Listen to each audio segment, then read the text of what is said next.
जून महीने के आह्वान पर 21 अगस्त दिन बुधवार को भारत बंद संपूर्ण भारत बंद।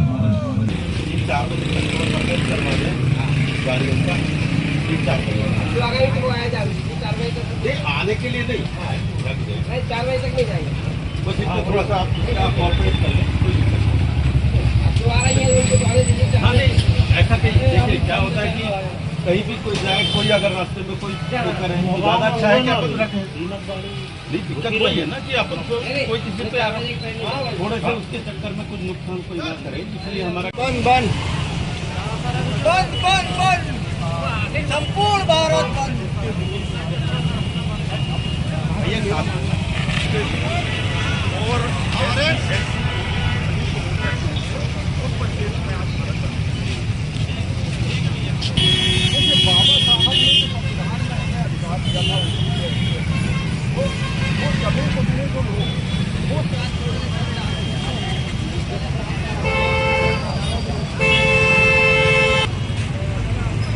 SC/ST OBC आरक्षण बचाओ संयुक्त संघर्ष समिति।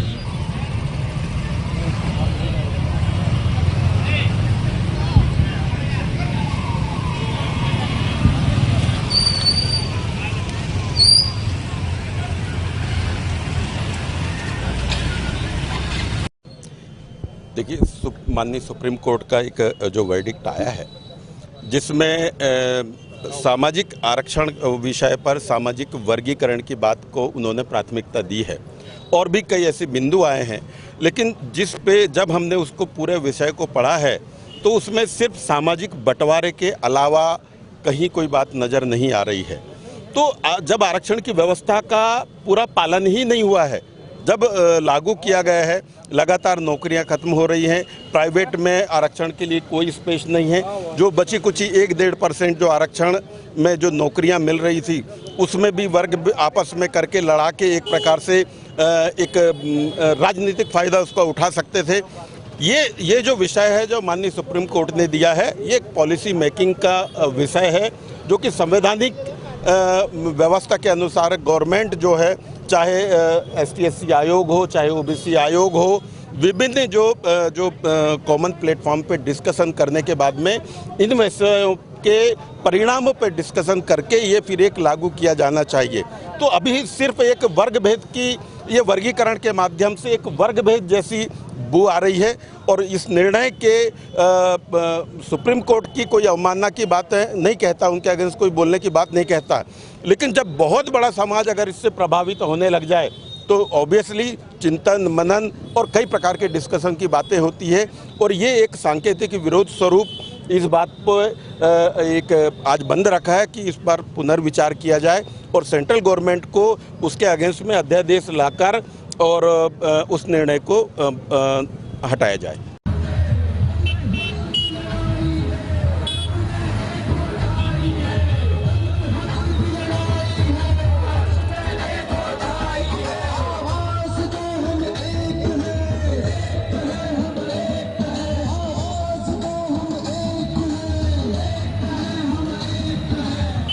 दिनांक 21 अगस्त सुबह 10:30। इसके साथ ही क्रीमी लेयर भी लगाने का सुझाव दिया गया है। सुप्रीम कोर्ट के इस निर्णय के बाद SC/ST जातियों के उन लोगों को आरक्षण नहीं मिलेगा जिनकी एक पीढ़ी ने आरक्षण का फायदा ले लिया है।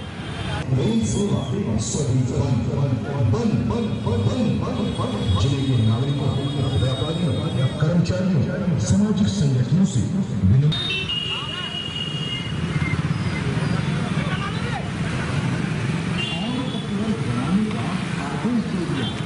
इसके साथ ही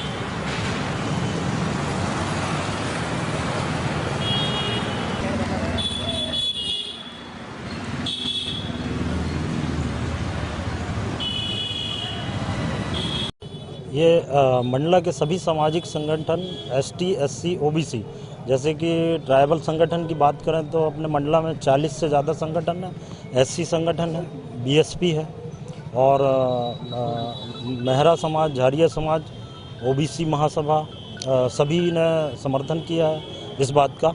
और ये ज़रूरत इसलिए पड़ी कि पूरे राष्ट्रीय स्तर पे ये हमारे सीनियर्स ने एक इसका विरोध किया है। जो सुप्रीम कोर्ट का 1 अगस्त को जो एक निर्णय आया है, वो एक्चुअली कहा जाए तो ये संवैधानिक प्रावधान जो आरक्षण का दिया गया है, तो उस पर सभी सामाजिक संगठन को इस पे नाराज़गी है, क्योंकि एक वर्ग को उपवर्ग में बांटना ये गलत है। वैसे भी हम देखें तो पूरे देश में 85% ST SC OBC हैं, पहले ही इतना बांट दिया गया है कि उससे लगता है सुप्रीम कोर्ट के निर्णय से कि इसमें जो सरकार है, केंद्र सरकार को ये करना चाहिए और ये संवैधानिक प्रावधान के उसमें आता नहीं है कि सुप्रीम कोर्ट निर्णय दे। वो एक तर्कसंगत है कि केंद्र सरकार को इसमें डिसीजन लेना चाहिए। उसी के तारतम्य में आज भारत बंद है और मंडला ने भी सभी व्यापारी बंधु और सभी संगठनों ने समर्थन किया है। मेरी ओर से सभी मंडला वासियों को धन्यवाद।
क्यों इसकी ज़रूरत पड़ रही है?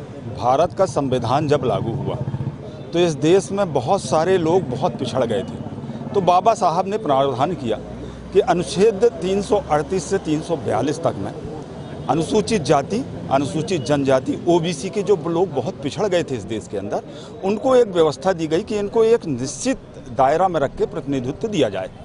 बाबा साहब ने कहा कि जो लोग अति पिछड़ गए हैं, चाहे अनुसूचित जाति हो, जनजाति हो, पिछड़ वर्ग की, इनको एक निश्चित मात्रा में इनकी जनसंख्या के आधार पर इनको प्रतिनिधित्व देना चाहिए और वो प्रावधान भारत के संविधान में किए गए। बार बार बात आती है कि आर्थिक रूप से जो लोग ऊपर हो गए हैं उनको आरक्षण नहीं मिलती। संविधान में कहाँ लिखा है कि जो आर्थिक रूप से पिछड़ गए हैं उनको आरक्षण मिलना चाहिए? भाई, ये सामाजिक आरक्षण है, इसमें अर्थ की कहीं बात नहीं है। चाहे आप प्लॉट अनुच्छेद 338 देखेंगे, 339 देखेंगे, 340 देखेंगे, 342 देखेंगे, जो तीनों वर्ग के लिए दिया गया है, उसमें अर्थ की कहीं व्यवस्था नहीं है। उसमें सीधे कहा गया है कि ये लोग सामाजिक रूप से पिछड़े हैं, इसलिए इनको सामाजिक रूप से आरक्षण मिलना चाहिए। जहाँ तक सुप्रीम कोर्ट का जो निर्णय 1 अगस्त को आया है, उसमें आप देखेंगे सुप्रीम कोर्ट ने ये कहा कि कोटा के अंदर आप कोटा बना दे, कुछ लोगों को आरक्षण मिल गया, कुछ लोगों को नहीं मिला। मैं माननीय सुप्रीम कोर्ट से, भारत सरकार से और मध्य प्रदेश सरकार से ये पूछना चाह रहा हूँ, क्या अनुसूचित जाति, अनुसूचित जनजाति या ओबीसी है, इनकी जनसंख्या के आधार पर इनको प्रतिनिधित्व तो मिल गया? उत्तर आएगा नहीं। जब इनको जनसंख्या के अनुपात में आज तक प्रतिनिधित्व तो नहीं मिला, तो कोटा के अंदर कोटा कुछ नहीं है। एक बाल्टी को आपने पूरा भरा नहीं है और उसमें से पानी निकालना आपने शुरू कर दिया, तो वो पानी तो उतना ही रहेगा, बाल्टी कभी नहीं भरने वाली। तो ये एक कहना चाहिए एक षड्यंत्र है। आपको मैं एक उदाहरण बताता हूँ कि मध्य प्रदेश के अंदर पंचायती राज अधिनियम जो लागू है, उसमें जब पंचायती राज अधिनियम जब लागू हुआ तो इसमें ओबीसी को आरक्षण दिया जाता था।